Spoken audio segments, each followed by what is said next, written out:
10 വർഷം മുമ്പ് കൈവിട്ടുപോയ കൊച്ചി കോർപ്പറേഷൻ ഭരണം തിരിച്ചുപിടിക്കാൻ അരയും തലയും മുറുക്കി രംഗത്തിറങ്ങിയിരിക്കുകയാണ് സിപിഎം. ജില്ലാ കമ്മിറ്റി അംഗം എം അനിൽകുമാറാണ് സിപിഎമ്മിന്റെ മേയർ സ്ഥാനാർത്ഥി. ഭരണവിരുദ്ധ വികാരവും വികസന അജണ്ടയും വോട്ട് കൊണ്ടുവരുമെന്നാണ് സിപിഎമ്മിന്റെ കണക്കുകൂട്ടൽ.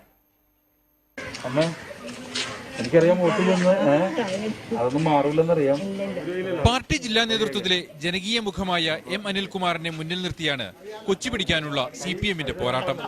എളമക്കര നോർത്ത് ഡിവിഷനിൽ നിന്നാണ് അനിൽകുമാർ ജനവിധി തേടുന്നത്. ഇച്ഛാശക്തിയോടെയുള്ള വികസന പ്രവർത്തനങ്ങൾ എന്ന വാഗ്ദാനവുമായാണ് 3 തവണ നഗരസഭാംഗമായ അനിൽകുമാറിന്റെ വോട്ട് തേടൽ. കൌൺസിലർ എന്ന നിലയിൽ ചെയ്ത വികസന പ്രവർത്തനങ്ങൾ ഉദാഹരിച്ചാണ് വോട്ട് തേടുന്നത്.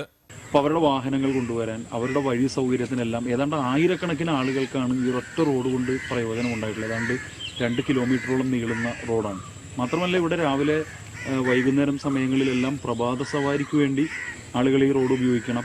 നിശ്ചയദാർഢ്യമുണ്ടെങ്കിൽ ഈ നഗരത്തിൽ എന്തും നടക്കും എന്നതിന്റെ തെളിവ് കൂടിയാണ് ഈ റോഡ്. ശക്തമായ ഭരണവിരുദ്ധ വികാരം കൊച്ചി നഗരസഭയിൽ കാര്യങ്ങൾ അനുകൂലമാക്കുമെന്നാണ് കണക്കുകൂട്ടൽ. ഭരണവിരുദ്ധ വികാരമുണ്ട് നമ്മുടെ ഈ സന്ദർഭത്തിലുണ്ട്.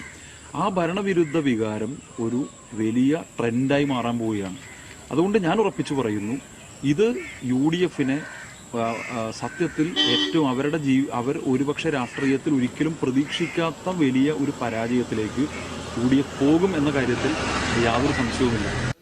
യുവത്വവും പരിചയസമ്പത്തും ചേർന്ന സ്ഥാനാർത്ഥി നിരയെയാണ് ഇത്തവണ സിപിഎം അവതരിപ്പിക്കുന്നത്. പ്രചാരണം അവസാന ഘട്ടത്തിലേക്ക് എത്തുമ്പോൾ കാര്യങ്ങൾ അനുകൂലമാണെന്നാണ് ഇടതുമുന്നണിയുടെ വിലയിരുത്തൽ. മനോരമ ന്യൂസ്, കൊച്ചി.